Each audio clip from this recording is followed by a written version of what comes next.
नाजरीन आदाब, आप देख रहे हैं INN चैनल। मैं हूं शेख अहमद अली। आज की खास बात में हम देखेंगे कई अहम कौमी और बैनुल अक़वामी खबरें।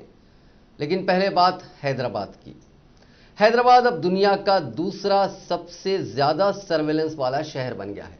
आवाम पर नजर रखने के लिए यहां हर स्क्वायर किलोमीटर के इलाके में 430 से ज्यादा CCTV कैमरे नस्ब हैं, जबकि हर 1000 अफराद के लिए 30 CCTV कैमरे हैं। इस तरह आवाम की हर नकलो हरकत पर उन कैमरों के जरिए जबरदस्त निगरानी होती है। हैरत की बात यह है कि अब हैदराबाद शहरियों की निगरानी के मामले में लंदन, न्यूयॉर्क और बीजिंग जैसे बड़े शहरों से भी आगे है। हाल ही में सर्वशेयर नामी इदारे की जारी करदा रिपोर्ट में इस बात का खुलासा हुआ है। इस इदारे ने अपनी जनूबी एशिया की रिपोर्ट में उसकी तफसील बताई है। अहम बात यह भी है कि चेन्नई दुनिया का सबसे ज्यादा निगरानी वाला शहर है। इस रिपोर्ट के मुताबिक चेन्नई में फी स्क्वायर किलोमीटर पर 557 CCTV कैमरे नस्ब हैं, जबकि फी 1000 इसका औसत 25 CCTV का होता है। जबकि लंदन दुनिया का चौथा सबसे ज्यादा निगरानी वाला शहर है, जहां फी स्क्वायर किलोमीटर 339 कैमरे नस्ब हैं। इसी तरह चीन के 6 शहर दुनिया के 10 बड़े शहरों में शामिल हुए हैं। दुनिया के कई बड़े शहरों की फेहरिस्त में हैदराबाद को निगरानी यानी सर्वेलेंस के मामले में यह मकाम हासिल होना एक बड़ी खबर ही है। इससे शहरियों की नकलो हरकत पर कड़ी और जबरदस्त निगाह रखी जा सकती है। याद रहे कि दुनिया भर में आजकल आम शहरियों की प्राइवेसी के मामले में जबरदस्त बहस छिड़ी हुई है। ऐसे में हर गली और नुक्कड़ पर लगाए CCTV कैमरे इस तरह की निगरानी में और भी इजाफा कर देते हैं। इन कैमरों के नतीजे में प्राइवेसी को भी काफी नुकसान होता है। CCTV तो महज नकलो हरकत पर नजर रखते हैं, जबकि किसी फर्द का शख्सी डेटा, आधार, पैन कार्ड और दीगर जराए से पहले ही हुकूमत के पास मौजूद हैं। इस तरह अंदरून और बैरूनी तफसीलात पूरी तरह हुकूमत के पास पहुंचते हैं। याद रहे कि महकमे पुलिस और दाखिला सिक्योरिटी का हमेशा यह मानना रहा है कि CCTV कैमरों के जरिए जराइम की रोकथाम में मदद मिलती है। इसके अलावा जराइम पेशा अनासिर पर नजर रखने के लिए भी CCTV फुटेज का इस्तेमाल आम है, जबकि आम अफराद की नकलो हरकत और शख्सी तफसीलात की अफशा के बारे में हुक्काम खामोश नजर आते हैं। शहरियों पर निगरानी के मामले में हैदराबाद शहर को दुनिया भर में दूसरा मकाम हासिल हुआ है। ये एक मुस्बित खबर है या मनफी खबर, इसका फैसला आवाम ही कर सकते हैं। जबकि इस तरह की निगरानी की वजह से समाज में और शहरियों की फराहम होने वाली सहूलियात में क्या मुस्बित तब्दीली आई है, इसका जवाब हुक्काम ही दे सकते हैं। रिश्वत सतानी, सरकारी अफसरान की तसाहुली, मुख्तलिफ महकमे जात में धांधलियों और दीगर सरकारी सतह के जराइम पर नजर रखने के लिए हुकूमत क्या इंतजाम करती है, इस पर काफी बहस की जरूरत है। जिस तारीख का मुल्क को इंतजार था उसका ऐलान हो गया है। मुल्क भर में कोरोना वैक्सीनेशन प्रोग्राम 16 जनवरी यानी अगले हफ्ते से शुरू होने जा रहा है। वैक्सीन के लिए हेल्थ वर्कर्स और फ्रंटलाइन वर्कर्स को तरजीह दी जाएगी, जिनकी तादाद 3 करोड़ है। इनके बाद 50 साल से ज्यादा उम्र के लोगों और संगीन बीमारियों से जूझ रहे 50 साल से कम उम्र के लोगों को वैक्सीन लगाई जाएगी। इस तरह करीब 27 करोड़ लोगों को टीका लगाया जाएगा। वैक्सीन के 2 डोज होंगे। इन्हें 28 दिन के वक्फे से दिया जाएगा।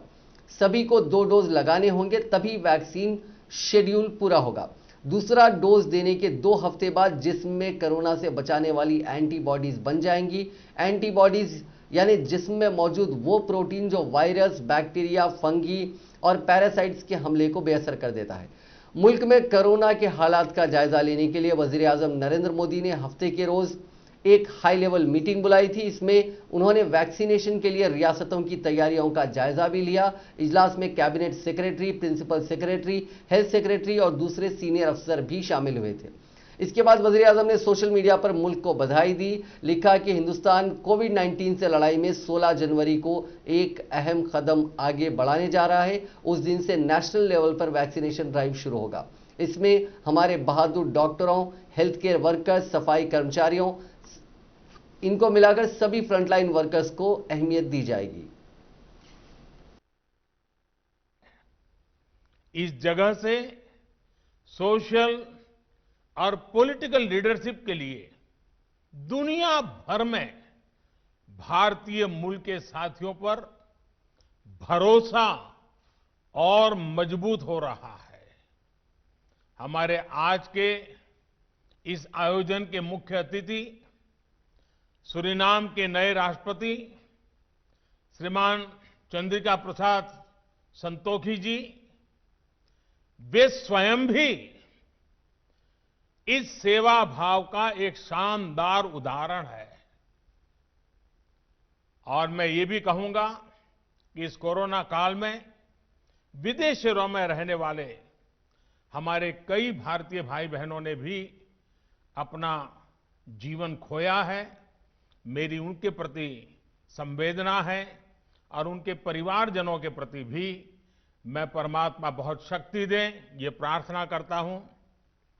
आज सूरीनाम के राष्ट्रपति जी ने उनके गर्मजोशी भरे शब्द और भारत के प्रति उनके स्नेह का भाव हम सबके हृदय को छू गया। उनके एक शब्द में, हर एक भाव में भारत के प्रति का जो उनका अहोभाव था वो प्रवाहित हो रहा था, प्रकट हो रहा था और हमें प्रेरित कर रहा था। उनकी तरह मैं भी आशा करता हूं कि हम शीघ्र ही मिलेंगे और हमें भारत में सूरीनाम के राष्ट्रपति जी का भव्य स्वागत करने का अवसर भी मिलेगा। बीते वर्ष में प्रवासी भारतीयों ने हर क्षेत्र में अपनी पहचान को और मजबूत किया है। साथियों, मेरी बीते महीनों में दुनिया के अनेक हेड्स ऑफ द स्टेट से चर्चा हुई है। स्टेट हेड्स ने इस बात का विशेष तौर पर जिक्र किया कि कैसे उनके देश में प्रवासी भारतीय डॉक्टर्स। महाराष्ट्र के जिले भंडारा के एक सरकारी अस्पताल में हफ्ते के रोज खौफनाक आतिशबाजी के नतीजे में 10 नवजायदा बच्चे दम तोड़ गए। अस्पताल के civil surgeon doctor Pramod Khandate ने बताया कि चाइल्ड केयर वार्ड में 1 से 3 माह की उम्र के 17 बच्चों को रखा गया था। आज सुबह एक नर्स ने देखा कि इस वार्ड से धुआं निकल रहा है। इस वाकये की डॉक्टरों को फौरन इतला दी गई। अस्पताल के अमले ने बच्चों को बचाने की कोशिश की, जिसमें 7 बच्चों को ही बचाया जा सका। बकिया 10 बच्चे हलाक हो गए। अस्पताल जराये के मुताबिक सुबह 9 बजे के करीब चाइल्ड केयर वार्ड में आग भड़क उठी। फौरी तौर पर आग लगने की वजूहात का पता नहीं चल सका, लेकिन खदशा है कि यह वाकया शॉर्ट सर्किट के बाद पेश आया। उन्होंने बताया कि फायर ब्रिगेड के फायर फाइटर्स आग पर काबू पाने की उन्होंने कोशिश की। डॉक्टर खंडाते ने बताया कि जान बाग होने वाले बच्चों के वालिदैन को इस वाकये के बारे में आगाह कर दिया गया है। हादसे में जिंदा बच जाने वाले 7 बच्चों को दूसरे वार्ड में मुंतकिल कर दिया गया। दरअसल रियासत के वज़ीर आला उद्धव ठाकरे ने वज़ीर सेहत राजेश टोपे और जिला कलेक्टर और पुलिस सुप्रिंटेंडेंट से राब्ता किया और इस वाकये के बारे में दरियाफ्त किया। उन्होंने वाकये की तहकीकात का भी हुक्म दिया है। एक बड़ी खबर, इंडोनेशिया में श्रीविजया एयरलाइंस का जहाज समुद्र में क्रैश हो गया। ब्रिटेन के अखबार डेली मेल ने यह जानकारी दी। इसमें 7 बच्चों और 6 क्रू मेंबर्स समेत 62 लोग सवार थे। एयरपोर्ट से उड़ान भरने के बाद ही फ्लाइट का कंट्रोल टावर से राब्ता टूट गया। समुद्र में कुछ इलेक्ट्रॉनिक इक्विपमेंट्स का मलबा नजर आया है। हालांकि ये लापता हुए फ्लाइट का है या नहीं, ये अभी इसकी सरकारी तौर पर तस्दीक नहीं की गई है। श्रीविजया एयर की लापता फ्लाइट का नंबर SJ182 था। बोइंग 737-500 क्लास के इस प्लेन ने जकार्ता से सुकर्णा हट्टा हवाई अड्डे से उड़ान भरी। उड़ान भरने के 4 मिनट बाद ही इसका एयर ट्रैफिक कंट्रोल से राब्ता टूट गया। उस वक्त फ्लाइट 10,000 फीट की ऊंचाई पर था। जहाज पर नजर रखने वाली वेबसाइट फ्लाइट राडार 24 के मुताबिक उसे फ्लाइट के अचानक नीचे आने के इशारे मिले हैं। जहाज का जिस जगह ATC से राब्ता टूटा वहां समुद्र है, इसीलिए उस जगह खोजी जहाज, हेलीकॉप्टर और बचाव दल को रवाना कर दिया गया है। रिपोर्ट्स के मुताबिक ये फ्लाइट 26 साल से ज्यादा पुराना था। इसे 1994 में 1994 में अमेरिका की कॉन्टिनेंटल एयरलाइंस ने खरीदा था। वहां से इसे श्रीविजया एयरलाइंस ने खरीद लिया था। कई रियासतों की तरफ से मरकज के ज़रिए क़वानीन के खिलाफ करारदाद मंजूर किए जाने के बाद अब मगरबी बंगाल असेंबली में भी करारदाद लाने की तैयारियां चल रही हैं। यहां असेंबली का खुसूसी इजलास 27 जनवरी से शुरू होगा, जिसमें मरकजी हुकूमत के ज़रिए क़वानीन के खिलाफ करारदाद पेश किए जाने के साथ किसानों के मसाइल पर भी बहस होगी। रियासत के पार्लिमानी उमूर के वजीर पारथ चैटर्जी ने जुमे की शब सहाफियों को बताया कि असेंबली स्पीकर बुमान बंदोपाध्याय को खत भेजकर खुसूसी इजलास तलब करने की दरखास्त की गई है। उन्होंने कहा कि इजलास के दौरान जीएसटी से मुतालिक उमूर पर भी तबादला ख्याल किया जाएगा। चैटर्जी ने कहा कि ज़रई क़वानीन के खिलाफ मुत्तहिद होने के लिए तजवीज़ का मुसविदा कांग्रेस और लेफ्ट फ्रंट जमातों को भी भेजा जाएगा। लेफ्ट पार्टियों और कांग्रेस ने 1 जनवरी को वज़ीर आला ममता बनर्जी से ज़रई क़वानीन के खिलाफ असेंबली इजलास तलब करने की दरखास्त की थी। दूसरी तरफ बीजेपी के सदर जेपी नड्डा अपने काफिले पर होने वाले हमले के तकरीबन 1 महीने बाद किसानों को मायल करने के लिए पार्टी की नई मुहिम शुरू करने के मकसद से आज मगरबी बंगाल के मशरकी वर्धमान जिले के दौरे पर हैं। पार्टी की यह मुहिम ऐसे वक्त में शुरू की जा रही है जब किसान नए ज़रई क़वानीन के खिलाफ तहरीक चला रहे हैं। चीन में फंसे 2 माल बरदार जहाज़ों में सवार हिंदुस्तानी बहरिया अमले को निकालने के तौर तरीकों के बारे में दोनों ममालिक बाज़ाब्ता तौर पर तबादला ख्याल कर रहे हैं और जल्द ही इसके हल निकालने की उम्मीद की जा रही है। वज़ारत ख़ारजा के तर्जुमान अनुराग श्रीवास्तव ने एक प्रेस ब्रीफिंग में कहा कि बीजिंग में हिंदुस्तानी सिफारतखाना इस मसले पर चीनी हुकूमत से लगातार राब्ते में है। हिंदुस्तानी सफ़ीर ने चीनी नायब वज़ीर ख़ारजा से ज़ाती तौर पर इस पर तबादला ख्याल किया और 2 मालबरदार बहरी जहाज़ों MV जगानंद और MV अनासत्स्या पर सवार हिंदुस्तानी बहरी जहाज़ के अमले को तब्दील करने के लिए जल्द इजाज़त की दरख्वास्त की। तर्जुमान ने कहा कि वज़ारत ख़ारजा इस मसले पर नई दिल्ली में चीनी सिफारतखाने से मुस्तकिल राब्ते में है। लद्दाख में लाइन ऑफ एक्चुअल कंट्रोल यानी LAC पर हिंदुस्तान और चीन के बीच तनाव कम करने की कोशिशें हो रही हैं, लेकिन चीन अपनी हरकतों से बाज नहीं आ रहा है। जुमे को चीन का एक फौजी हिंदुस्तानी सरहद में घुस गया। मौके पर तैनात हिंदुस्तानी जवानों ने उसे हिरासत में ले लिया। अक्टूबर में भी एक चीनी फौजी को हिंदुस्तानी सरहद में घुसपैठ के इल्जाम में गिरफ्तार किया गया था। यह वाकया पैंगोंग सो लेक के जुनूबी हिस्से का है। पीपुल्स लिबरेशन आर्मी के इस फौजी को इस एरिया में तैनात हिंदुस्तानी जवानों ने देख लिया था। फौज के मुताबिक LAC के दोनों तरफ हिंदुस्तान और चीन के फौजी तैनात हैं। पिछले साल 15 जून को हुई पुरतशद्दुद झड़प के बाद दोनों मुल्कों ने यहां फौजी तैनाती बढ़ा दी है। यह पता लगाया जा रहा है कि किन हालात में इस फौजी ने हिंदुस्तानी सरहद में घुसपैठ की। वज़ीर आज़म नरेंद्र मोदी ने मुल्क की तहजीब और सकाफत की बैरून मुल्क अपनी मुनफरिद शिनाख्त बनाने के लिए बैरून ममालिक में रह रहे हिंदुस्तानियों की तारीफ करते हुए उनसे मेड इन इंडिया मसनूआत का इस्तेमाल करने की आज अपील की, ताकि ब्रांड इंडिया की शिनाख्त को मजीद तक़वियत मिल सके। प्रवासी भारतीय दिवस पर मुनक़िदा एक वर्चुअल प्रोग्राम में मोदी ने कहा कि आज जब हिंदुस्तान खुद इन्हिसार बनने के लिए आगे बढ़ रहा है, तो यहाँ भी ब्रांड इंडिया की पहचान को मजबूत बनाने में आपका किरदार अहम है। जब आप मेड इन इंडिया मसनूआत का ज़्यादा से ज़्यादा इस्तेमाल करेंगे तो आपके आसपास रहने वालों में भी उन पर एतमाद बढ़ेगा। उन्होंने कहा कि ये मेड इन इंडिया मसनूआत चाय से लेकर कपड़ों और अद्वियात तक कुछ भी हो सकता है। इससे मुल्की बरामदात में इजाफा होगा। आज दुनिया के कोने कोने से हमें भले ही इंटरनेट से जोड़ा है, लेकिन हम सभी का मन हमेशा से मां भारती से जुड़ा है। एक दूसरे के प्रति अपनत्व से जुड़ा है। फ्रेंड्स, दुनिया भर में मां भारती का गौरव बढ़ाने वाले आप सभी साथियों को हर साल प्रवासी भारतीय सम्मान देने की परंपरा है। बीते वर्ष में प्रवासी भारतीयों ने हर क्षेत्र में अपनी पहचान को और मजबूत किया है।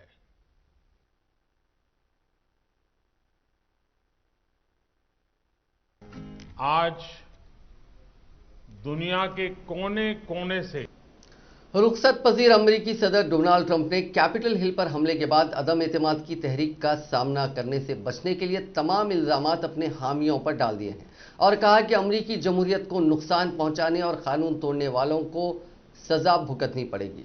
ट्रंप ने कहा कि जो लोग इस तशद्दुद और नुकसान में शामिल थे वो अमरीका की नुमाइंदगी नहीं कर रहे थे।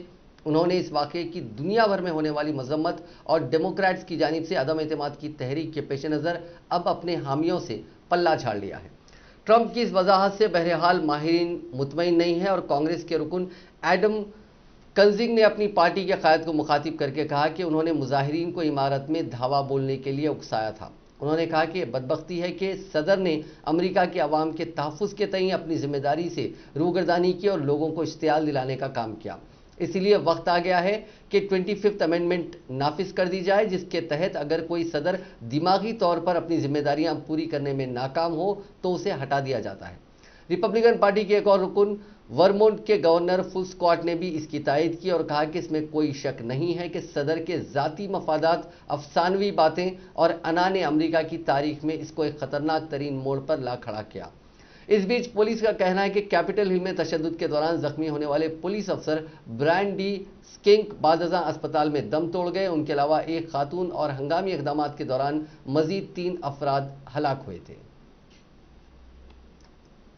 अमेरिकी सदर डोनाल्ड ट्रंप की तरफ से ऐलान किए जाने के बाद कि वो नौ मुंतखब सदर जो बाइडन की तकरीब हल्फबर्दारी में शिरकत नहीं करेंगे, जो बाइडन ने जवाब देते हुए कहा कि बेहतर होगा कि ट्रंप इस तकरीब में मौजूद ना हो।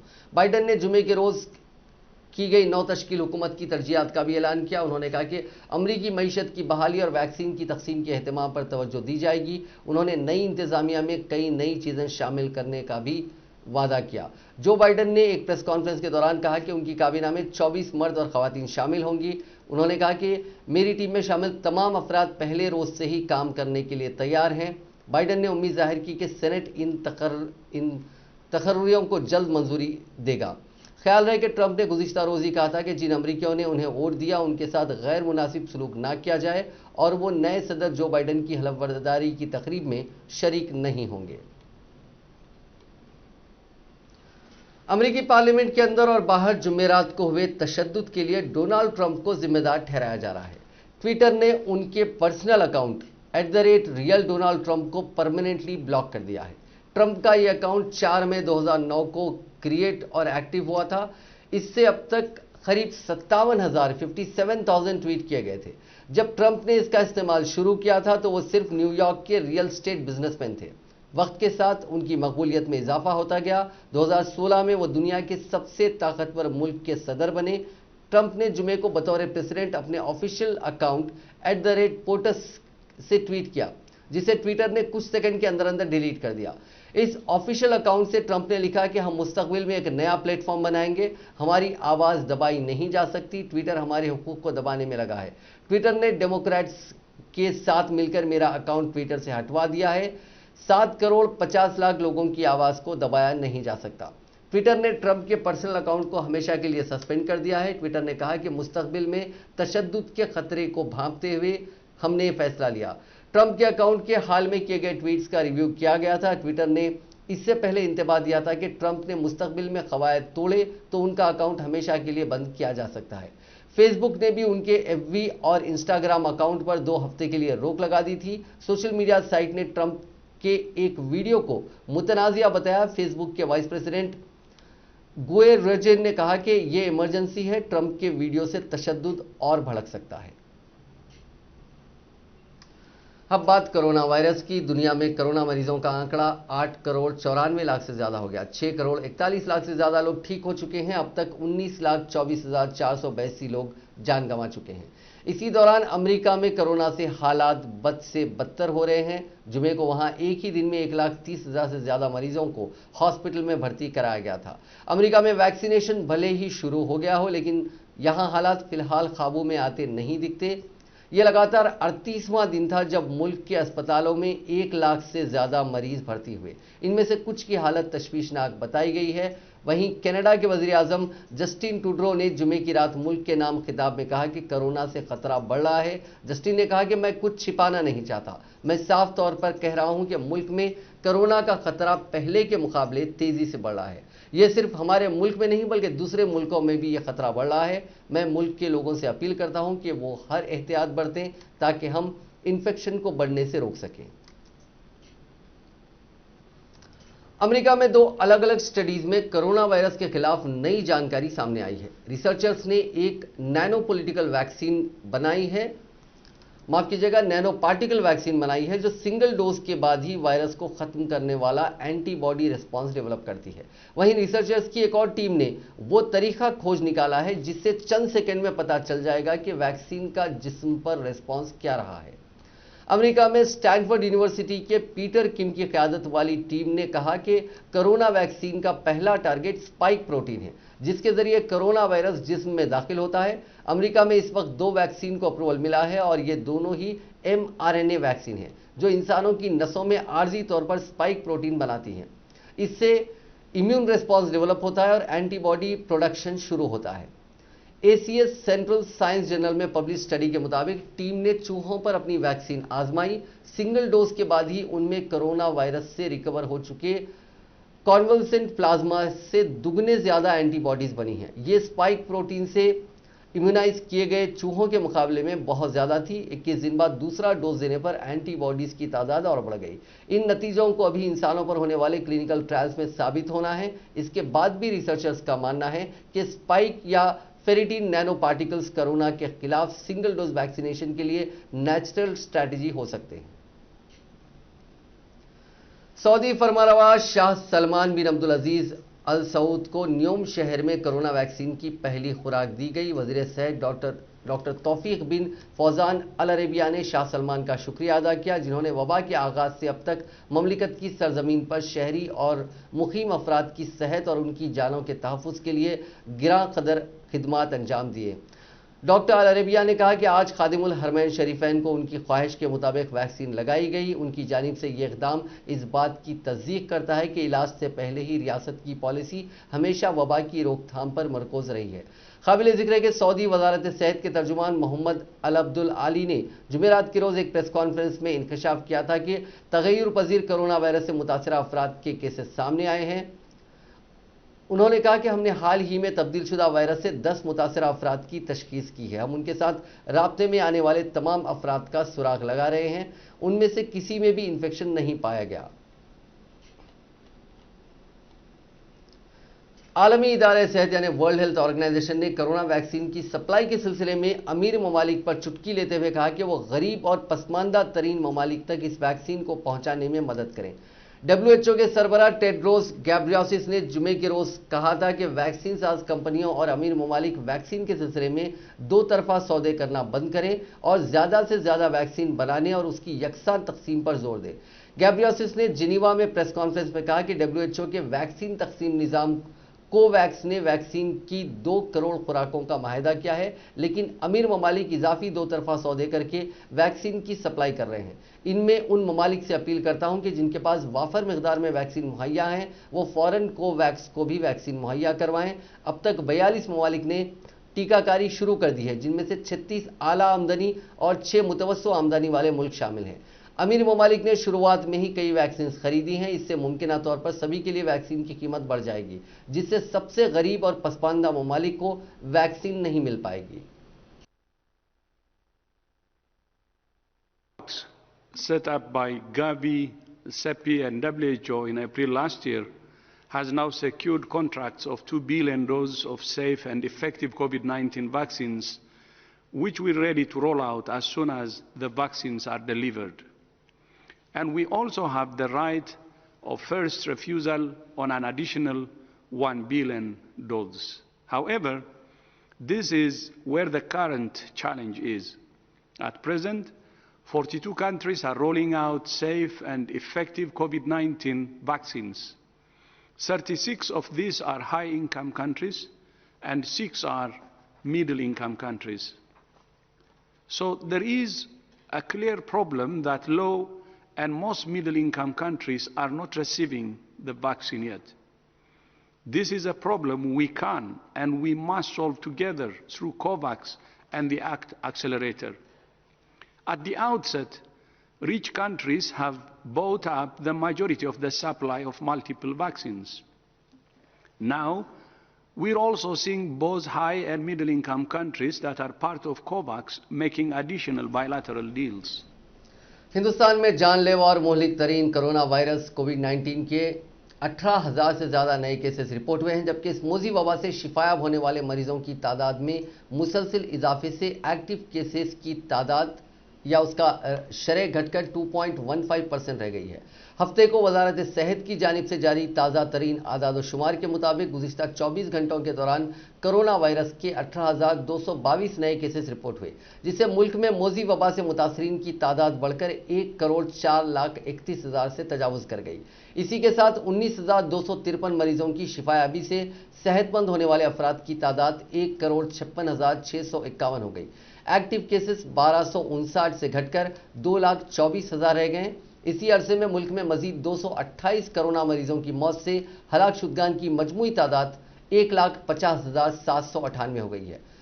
मुल्क मोजी वबा से शिफायाबी की शरह में 96.41% तक जा पहुंची है, जबकि अमवात की शरह अब भी 1.45% है। गुज़िश्ता 24 घंटों के दौरान कोरोना वायरस के 298 मुस्बित केसेस दर्ज हुए और 2 अफराद की मौत हो गई। इससे रियासत में कोरोना केसेस की कुल तादाद 2,89,433 हो गई है। हलाकतों की तादाद 1563 हो गई। जीएचएमसी के हुदूद में 61 केसेस दर्ज हुए हैं। स्वदेशी कोरोना वैक्सीन कोवैक्सीन को अप्रूवल देने पर हालिया तनाज़े के बाद सियासी जमातों में बहस छिड़ गई है। ज्यादातर अपोजिशन पार्टीज कोवैक्सीन को अप्रूवल देने पर हुकूमत को घेर रहे हैं, क्योंकि इसकी इफेक्टिवनेस अभी पता नहीं है। इसके बाद भी हालिया सर्वे में 49% भाजपाइयों और 46% कांग्रेसियों ने वैक्सीन लगवाने की तैयारी दिखाई है। कोवैक्सीन को भारत बायोटेक ने Indian council of medical research यानी ICMR और national institute of virology NIV के साथ मिलकर बनाया है। इसके अलावा अप्रूवल पाने वाली दूसरी वैक्सीन कोविशील्ड को ऑक्सफोर्ड यूनिवर्सिटी और ब्रिटिश कंपनी एस्ट्राजेनेका ने बनाया है। इसे इंडिया में सीरम इंस्टीट्यूट ऑफ इंडिया बना रहा है। तनाज़े का मुद्दा यह है कि कोवैक्सीन को फेज 3 ट्रायल्स के नतीजे अब तक नहीं आए हैं। इसके बाद भी हुकूमत ने उसे अप्रूवल दे दिया है। दोनों कंपनियों के बीच भी बयानबाजी शुरू हो गई थी, जिस पर हेल्थ मिनिस्ट्री ने मुदाखलत की और कंपनियों को ज्वाइंट स्टेटमेंट जारी करना पड़ा। दरअसल हुकूमत ने वैक्सीन को वॉलंटरी बताया, यानी आप इसे नहीं लगवाना चाहते तो कोई आपको मजबूर नहीं कर सकता। इस वजह से हर दिन पॉलिटिकल स्टेटमेंट्स आ रहे हैं। अखिलेश यादव जैसे कायद वैक्सीन लगवाने से साफ इनकार कर चुके हैं। ऐसे में ग्लोबल मार्केट रिसर्च की फर्म इंडियन विंग यूग GOV और दिल्ली के think tank centre for policy research ने सर्वे कराया। इसमें 203 शहरों और कस्बों के 10,000 से ज्यादा लोगों ने हिस्सा लिया। सर्वे में अच्छी बात यह थी कि सिर्फ 6% लोग वैक्सीन लगवाने से इनकार कर रहे हैं, बाकी वैक्सीन लगवाने को तैयार हैं। 44% लोगों का कहना था कि फौरी वैक्सीन लगवाएंगे, वहीं 50% ने कहा कि वैक्सीन की इफेक्टिवनेस देखने के बाद वो फैसला करेंगे। जो वैक्सीन लगवाने से इनकार कर रहे हैं उनकी तादाद अमेरिका जैसे मुल्कों से बहुत कम है। प्यू रिसर्च के मुताबिक अमेरिका में 20% से ज्यादा लोग वैक्सीन नहीं लगवाना चाहते। सर्वे कहता है कि बीजेपी को सपोर्ट करने वाले 49% लोग फौरी खुद को और अपने खानदान को वैक्सीन लगवाने तैयार हैं। वहीं 47% कह रहे हैं कि इफेक्टिवनेस देखने के बाद वैक्सीन लगवाएंगे। वैक्सीन नहीं लगवाने वाले सिर्फ 4% हैं। सर्वे में शामिल 46% कांग्रेस सपोर्टर्स भी वैक्सीन लगवाने को तैयार हैं। 47% लोग इफेक्टिवनेस देखने के बाद फैसला करेंगे। सर्वे में हिस्सा लेने वाले सिर्फ 7% ऐसे हैं जो वैक्सीन नहीं लगवाना चाहते। दीगर पार्टियों के सपोर्टर्स में 41% वैक्सीन लगवाएंगे, 49% इफेक्टिवनेस देखेंगे और 10% नहीं लगवाएंगे। किसी भी पार्टी को सपोर्ट ना करने वालों में सिर्फ 30% ही वैक्सीन लगवाने को तैयार हैं। उनमें 61% इफेक्टिवनेस देखकर फैसला करेंगे और 9% तो वैक्सीन लगवाएंगे ही नहीं। अब बात क्रिकेट की। इंडिया और ऑस्ट्रेलिया के बीच सिडनी में तीसरा टेस्ट खेला जा रहा है। तीसरे दिन का खेल खत्म होने तक ऑस्ट्रेलिया ने दूसरी पारी में 2 विकेट गंवाकर 103 रन बना लिए हैं। टीम इंडिया पहली पारी में 244 रन पर सिमट गई थी। इस लिहाज से ऑस्ट्रेलियाई टीम ने इंडिया पर अब तक 197 रन की बढ़त ले ली है। स्टीव स्मिथ 29 रन और मैनर्स लॉबिशन 47 रन के साथ क्रीज पर हैं। दोनों ने तीसरे विकेट के लिए अब तक 68 रनों की पार्टनरशिप कर ली है। तीसरे दिन 251 रन बने और 10 विकेट गिरे। टीम इंडिया ने आज 96 रन पर 2 विकेट से आगे खेलना शुरू किया था और 148 रन के अंदर 8 विकेट गंवा दिए। दूसरी पारी में रविचंद्रन अश्विन ने डेविड वार्नर को LBW आउट किया। उन्होंने 23 बॉल पर 19 रन की पारी खेली। अश्विन ने वार्नर को टेस्ट क्रिकेट में सबसे ज्यादा 10 बार आउट किया। इसके अलावा उन्होंने इंग्लैंड के साबिक क्रिकेटर एलिस्टर कुक को 9 बार आउट किया। मोहम्मद सिराज ने विल पोकोस्को को आउट कर ऑस्ट्रेलिया को पहला झटका दिया। वो 10 रन बनाकर आउट हुए। नाजरीन, आज की खास बात में बस इतना ही। आपसे कल मुलाकात होगी नई खबरों के साथ, नए एनालिसिस के साथ। फिलहाल दीजिए इजाजत। खुदा हाफिज।